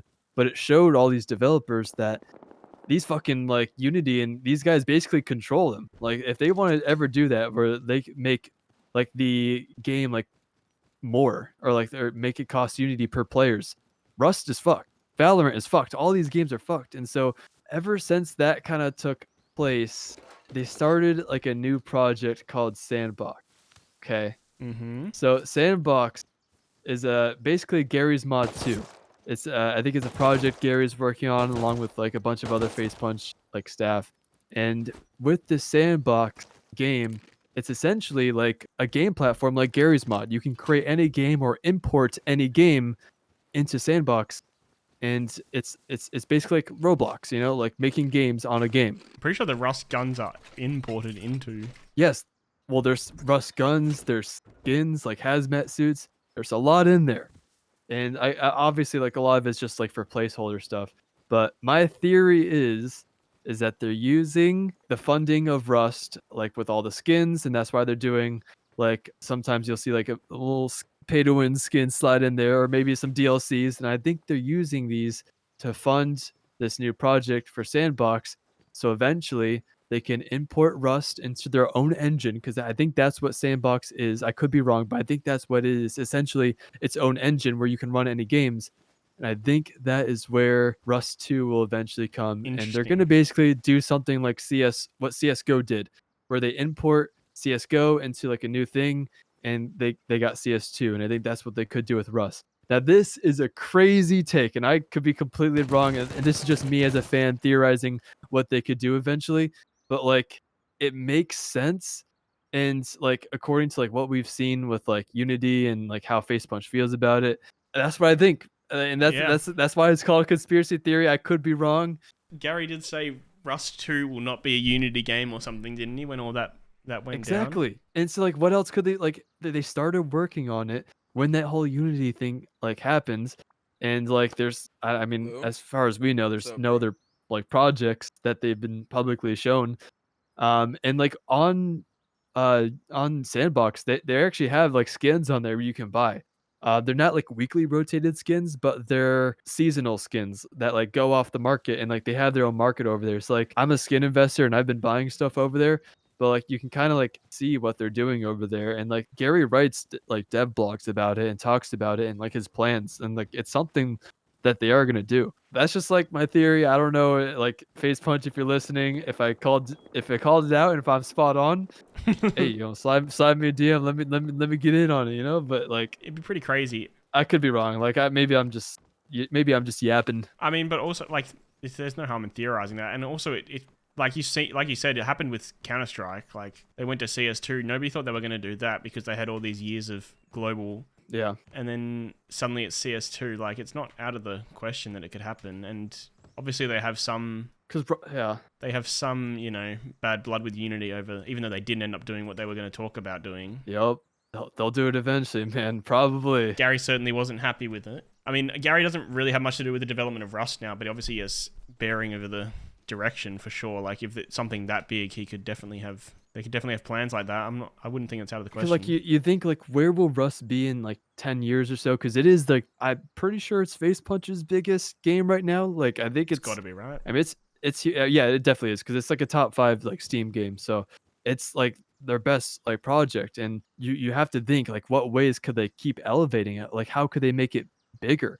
And if they have their own engine, like if it does go to Sandbox and people can create their own things for Rust, imagine the modding capabilities that could come out of it, because like the fans will just go crazy with modding, kind of like how they're doing now. But in its current version in Unity, modding is so limited in Rust. Like, you can't really do too many crazy things, for example, like in Minecraft. You know, if that could be fixed if it's on their own engine. I remember playing Gary's mod Gary's mod was one of the first games I properly invested time into, and like, you can all the capabilities in that of different game modes and different things that people would do. And I used to play Gary's mod Death Run like religiously. That was my game for a long time. If Sandbox is anything like that, I mean, I haven't even looked at Sandbox at all, to be honest, but that's what I'm saying. It's not on many people's radar. It's just I'm curious where they'll take it. I mean, I'm sure they got like a road plan of like what they want to do. It's realistic because the dev team is so active as well. Like if it was a dev team that hadn't done anything to the game for 3 years, obviously the game would be dying off. But the fact that they obviously still invest a lot into this game, there's updates every month, there's still a massive team. The team just keeps growing and stuff. Like they obviously will have long-term plans, whatever they may be. Mm-hmm. That's not where I thought you were going with that, but that is a very interesting take. I've never heard anyone really say that.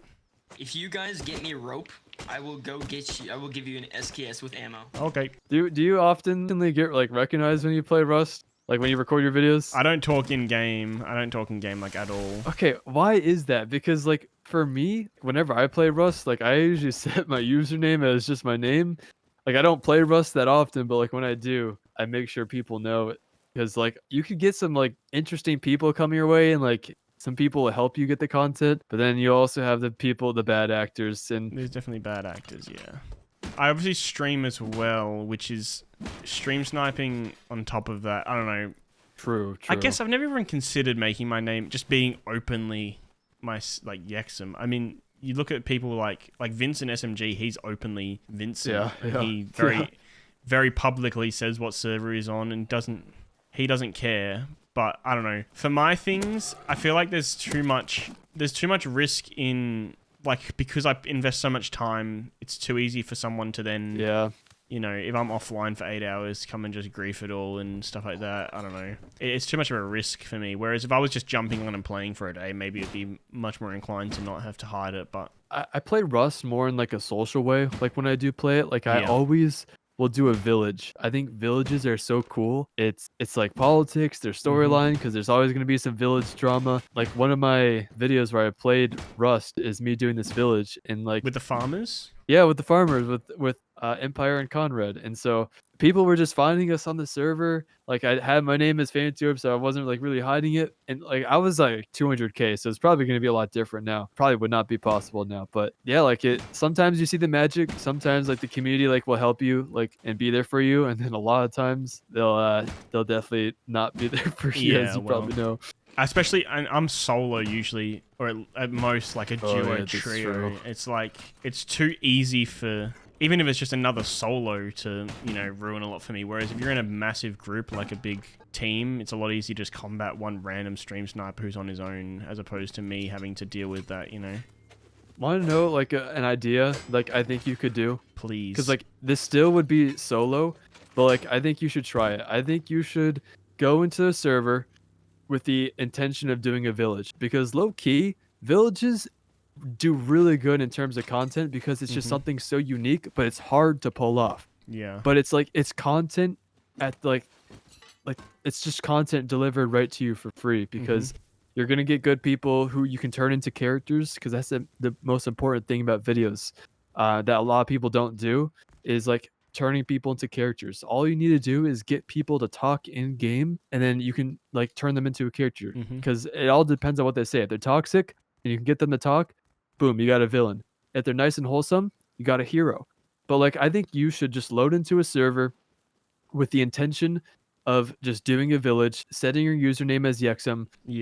Probably don't want to stream it just because of like stream sniping Andes, but like go in and just talk with people. Like playing Rust in a social way is just really good for storyline, because like you just get to know people and turn people into characters. I've had the idea recently, like I've been battling a little bit with what direction I want to kind of have my channel going in, because I kind of don't have the time anymore to invest like hundreds of hours of wipe into it. Like I still am able to play like a week straight, like every day, and invest time during the day, but I used to like do 24-hour streams and everything, like at least once a wipe and stuff.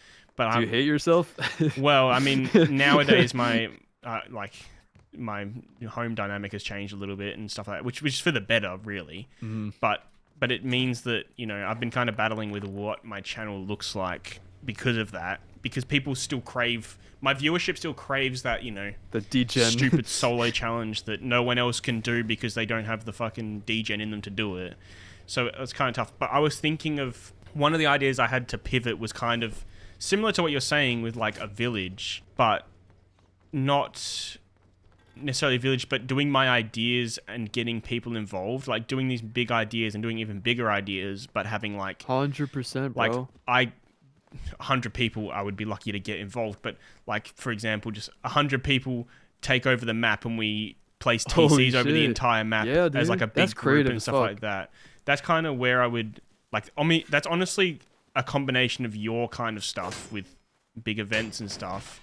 Obviously, they're not the same. But I wouldn't even like say that because like I don't own events, you know. No, like, I know, but I think it's a mix between kind of my stuff where I do it, and then getting other people involved is very much like that's kind of your avenue of like coordinating people. You should, bro. Wait, no, Harvest did that video. Harvest did a video where he farmed, was it 1 million sulfur or something? Yeah. That kind, yeah, and I think you were in that. That kind of, yes, I was, yeah. That kind of vibe where you're like, you know, it's a, yes, it's I a know whole exactly team what goal. you're doing, yeah. That was kind of on my radar to do for a bit. Because Mimeo and Confusion also did something similar where they like hired 50 like sulfur farmers and brought like in 50 people to like help them like that stuff. Yeah. And like those all those videos that like we just listed did views. Like it's a very good idea. And I think like you got to get creative with these. Like we're at a time and period where you know there's just so many creators all doing like wipe videos and stuff. And that's all the like the viewers are being fed. Wipe. This is the best wipe. Finding like creative ways to just do that. Like yes, you should definitely try it. Well, yeah, I've wanted to pivot my channel in some direction, and that's an idea I've had. But like, I wasn't even thinking about doing it with just random people I find on the server, like you were saying. I was thinking of coordinating it beforehand with people, but that's actually not even a bad idea. It's just loading into a server, talking to people that are already on the server and being like, do you want to help me with this goal? Yeah. And seeing if people will come together in unison. 100%. People, just random people come together for a certain goal, not people that I've prearranged, you know? Yeah, it's going to feel a lot more... Oh, fuck. I just got MP5, bro. God damn it. As long as I don't die, I got the rope on me, then this guy will give me a SKS. Take that home. I mean, I've seen obviously you don't upload a massive amount on your main channel because you have such big videos that come out, and when they come out, they're like huge, right? Bangers. Mm-hmm. But obviously you've been doing a bit of stuff on your second channel. Yeah. What's your goal with that? You've done those commentary sort of style videos as well now? Is that kind of the direction you want to go? Did you see those? Yeah, I've seen them. You asked me about I told you about it. Yeah, right. Yeah. That was in the period where I was full-timing like global warfare like setup, and like I wanted to do like a little side thing, like, you know, just like a little side project just because it's like I'm doing full-time like event setup, but I also have some time on my hands to do like other like side projects. So I was dabbling in the commentary because I just genuinely enjoy commentary content. Yep. Like I watch it all the time. So I was like, dude, I could yap about some Rust things. But I think I want to do, I want to bring back 100-player events because that was like a huge thing on like my channel where like, you know, for example, some of the ones that you were even in, like putting 100 people on the island and seeing like the last one standing. Can't believe you still fumbled that one. You fumbled the 1v1. Bro, I had 300 ping or something. Remember that? I know. It's so impossible to win a 1v1 I know. when you delayed on the pullout and then delayed on the shot. Like, yeah. Yeah. Wait, I think I was in the one where it was...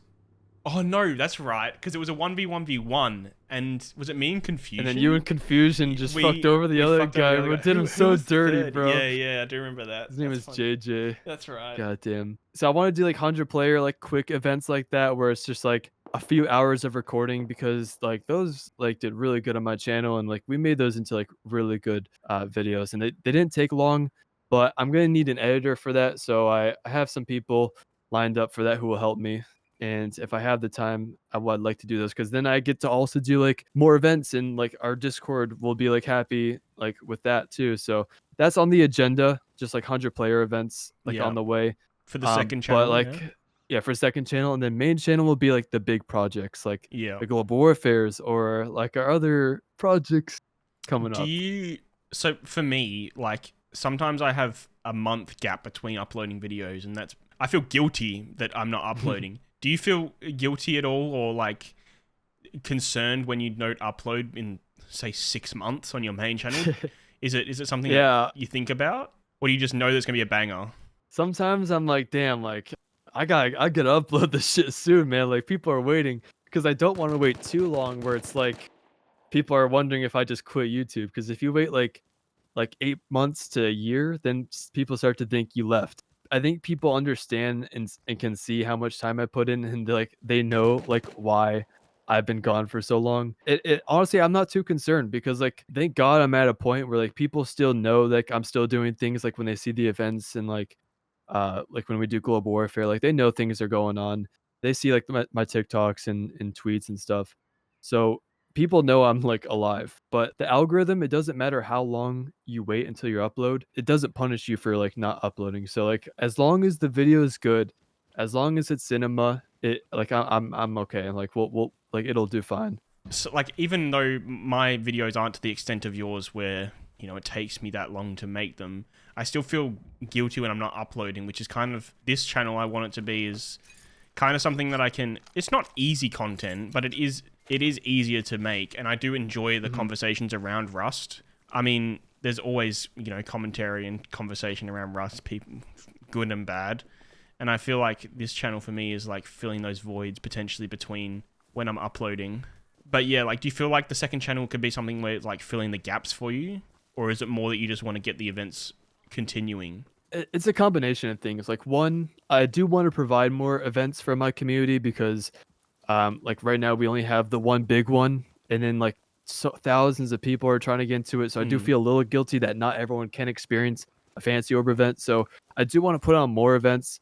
I have a lot of ideas, but it's also, yeah, just filling in the gap so people know that like we're still doing things, but also just because like the ideas that I have, like I know they'll get views. Like I know like the concepts are good. So I would also like to just like have another source of revenue while I'm doing the main channel videos, because 6 months without uploading, like obviously the videos are cooking in the background, earning money, but it doesn't last forever, you know? So I do need to do something to keep me busy. Well, that's the same thing. I'm like, I know that I'll make X amount from my main channel, but there's always the concern that maybe the one video doesn't, if you're uploading less, then you're putting more eggs into one basket, aren't you? Like, Yep. And at the end of the day, like this is our jobs. Like we do have to make a living from it, otherwise we can't do it as our jobs. Like being consistent and getting the views is good, but if you want to put more effort into one single video, then you know, hedging your bets on one video to make the income that you require for that time, you know? So yeah, it's risky. I think for smaller channels, like the smaller channels can't do that because like you don't have the community built up yet. And it's just harder for it to work out just because the audience isn't going to be as familiar with you. Yeah. Thankfully, I've been in the game long enough and like we're able to do these incredible events with Twitch drops. So like the reputation is there. So when people do see like a video of mine, like they know like it's worthy of watching just because like there is like it's been in front of the community, like with drops and stuff. So like that's like why I'm so grateful to be in this position. Yeah. It is like there's like a lot of years of work that has like gone into it for us to build up into that point, but it just goes to show like anyone can get here and do that. And speaking about that, wanna know like one of the other like things, like when we were getting like Global Warfare 3 hate, wanna know a funny thing I saw? Someone thought FancyOrb is like an industry plant by like the Rust devs, bro. I literally saw a tweet by that and I thought that was so fucking funny. But like it shows that like, damn, like I really like worked hard to build up to this point where people think I'm a fucking industry plant. Wait, I think you're an industry plant because you're promoting the game, or because cause we're just getting drops. Like I think a lot of people. Yeah, but you didn't at the start. Right. And people don't see that. Yeah. Like Global Warfare 1, we didn't have drops, but people see that and like see like success like from someone who started like from the bottom, and they just don't like that. Like people, it's just jealousy, it's insecurity, and it's why people project hate. And it's any case for any creator, it's why people project hate, is because they see someone getting an opportunity and they see like success, and they don't like that. They want to take it down because like I didn't have all the success. It took me like 3 years before I got into the algorithm, you know, and like now that I'm this position, it's just like people don't like that, you know. And you do have the support from the devs, but that's because of the, you know, the reputation you've built yourself before you had any association with them. Like it's not even like you're associated with them, they just support, you know, good content. They do that with everyone. Yeah, exactly. like people, yeah. Like I'm just here to show like my game, bro. Like this is my game. I love it, and it is like a symbiotic relationship between you and the devs. Like just because they are supporting you, you're benefiting just as much as they are. Like you showing the game to the world through your events, like they're so popular. Like that first Rust, that Global Warfare video got 9 million views or something. The next one got 2.5 or whatever it was. Mm-hmm. There's people outside of Rust who are watching those videos 100%. Like a majority of that audience is probably outside of Rust. Yeah, majority of my audience doesn't play Rust. Yeah, that's free advertisement that the devs do not need to put into that, and then you get it back from the game. It goes both ways in terms of helping each other. 100%. And it's just like, yeah, it's just a big cycle, because if I can promote game, there's more players who will watch videos, and if Rust can help boost my events, then they get more like players. It doesn't make you a plant. Like yeah.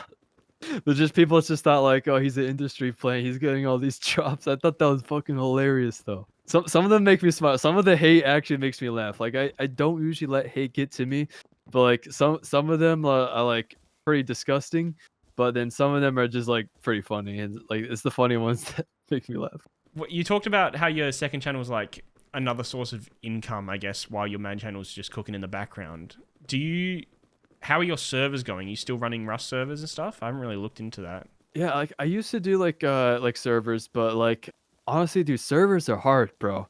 Like at first I only did like my servers just for fun, but then like the series started to do good, like the random farming series, and so like I just opened a server. So it wasn't ever my intention, but it turned out to be something like good. But like over the time, dude, like servers are hard. Like people play dirty, people DDoS servers, and it's just like I never had like a server team running my stuff. So, and I've tried also like other concepts. Like I've also tried a natural disaster server where like natural disasters would happen, and like I've just come to realize that like events are just like, that's like my thing. Like that's what I'm good at, and like I think I'm more pivoting towards that. Like I think these next few years, that's kind of like what I'm like known for. So like, why not just keep doing that and put more time into that? So I think like I'm at this point now where I'm trying to put the time where it makes more sense. So I think these events is like what I'm doing. That's why I want to do like more 100 player stuff. Do you have any servers running at the moment? Yeah, like I think I have a few ones like running in the background. They're like not anything big anymore, just because like they're just like not as popular anymore, because I don't upload that often, so I can't like really promote it either. So it's not like really working out in my favor. Servers are hard, bro, and like they just removed Skinbox, and that was like the biggest source of income for all these servers. Yeah, right. But now they can't do that. So like it is hard to make money, and if you're gonna need people to run it for you, like the server, and then you're gonna have to pay them, and then you'll see like a smaller fraction at the end. So it's just like I've come to realization it's not worth it if you're not willing to put full time into it. Besides this channel that like with the interviews, and then besides like the main channel, do you have like ideas of like how you're gonna elevate yourself? Like, yeah, I don't know. I've thought about doing different games for a bit, but I don't know. Like this channel would be amazing if it did well. I'm not sure how it's gonna do. Like it's such an untested like niche in Rust, I feel like. 100%, yeah. I don't know. I feel like YouTube these days also now leans towards authenticity a little bit. It does. And I feel like my videos lack that. Like my videos are very like, there's not really any of myself in them, I feel like, outside of the editing and the structure and the way I like tell a story. Like there's not actually, like people wouldn't know who I am from my videos. True. And I feel that sometimes too, because like at the end of the day, like for my videos, like I'm telling other people's stories. And so like they don't really get a sense of like who I am besides like through my yapping and my commentary, because I can go it through a little bit through how I speak and talk, but people don't know who I am. So I think like that's why I'm trying to do some like me playing Rust videos, like keep it still cinematic, great storytelling, but like in a first person perspective. So that's what my next video is, and I think that's like what I'm doing. But yeah, I feel that issue. So that's why you're trying to do the commentary. That's kind of what I want to fill that hole a little bit, because I feel like that is where YouTube is at the moment, is, authenticity and people connecting. I feel like, conversations are a great way to do that, and people learn a little bit more about me and learn a little bit more about people that I talk to and stuff like that. And there'll be a video on this channel that don't have a guest and I'm just talking about maybe my thoughts on the game because I think it's interesting. I think that's a good plan. For me, I think what my plan was besides like the first person stuff is getting into streaming because Ooh. that's something I don't do, but like I do have ideas of like what I would like to do, and I think something I could definitely do is stream these events. Streaming could definitely fix that as well, like showing your personality and stuff. Yeah. But playing, you can't do it while playing Rust, dude. Like playing Rust and streaming is miserable, and I think it's why the Rust category in streaming has gone down. Yeah. Because like it's just very hard. Like there used to be a lot of streamers in Rust, but like you start to see a slow decline in people leaning towards YouTube. Like for example, Boone and Blazed, they streamed all the time, but they just saw so much more success on YouTube, and I bet it was a lot easier too because they weren't getting stream sniped. I was gonna say stream sniping. I feel like is a big factor in that. You know, Rust is a hard game to stream, and it's so like easy to just get fucked over by stream sniping and stuff that people end up giving up streaming just to go and make the YouTube video instead.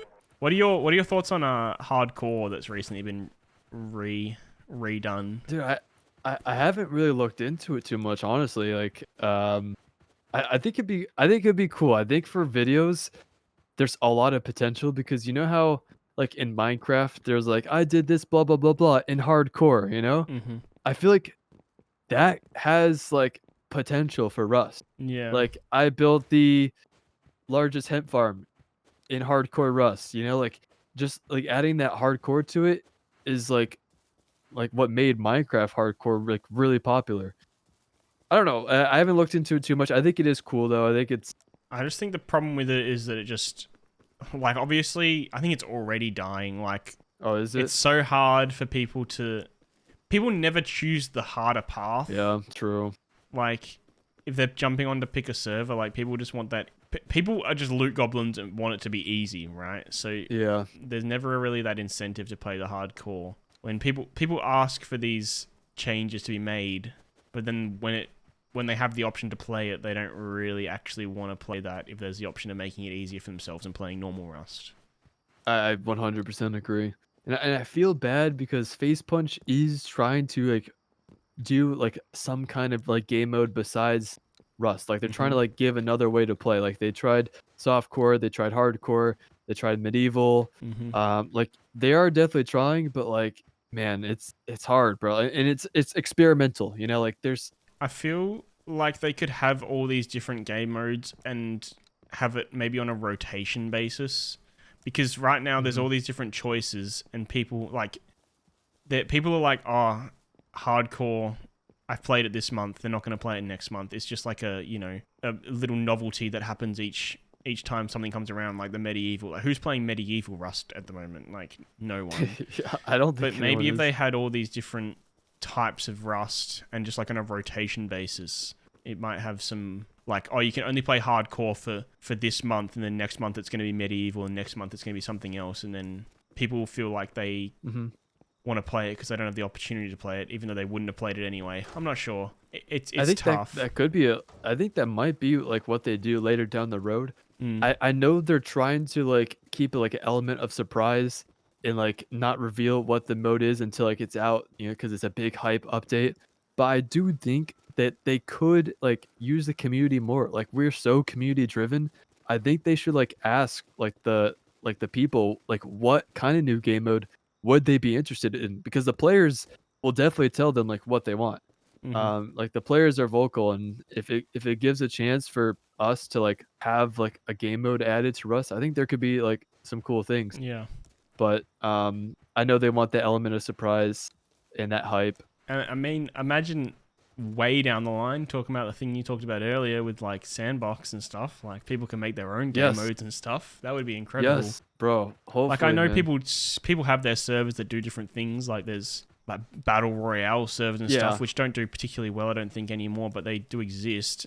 Like if having that way easier to do and more natively in the game could be pretty incredible.